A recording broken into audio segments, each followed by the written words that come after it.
শ্রী শ্রী রামকৃষ্ণদেব বলছেন, মন স্থির না হলে ভগবান লাভ তো দূরের কথা, সাধারণ সাংসারিক কাজের মধ্যেও অনেক গোলমাল হবে। ভগবান লাভ করতে গুরুর একান্ত দরকার। গুরু শিষ্যের ভাব অনুযায়ী মন্ত্র ও ইষ্ট ঠিক করে দেন। সেই গুরুবাক্য বিশ্বাস করে নিষ্ঠার সাথে সাধন ভজন না করলে কিছুতেই কিছু হবে না।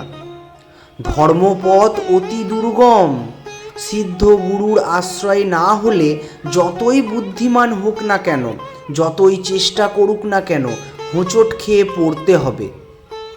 চুরি করতে পর্যন্ত একজন গুরুর দরকার হয়, আর এত বড় ব্রহ্মবিদ্যা লাভ করতে গুরুর দরকার নেই।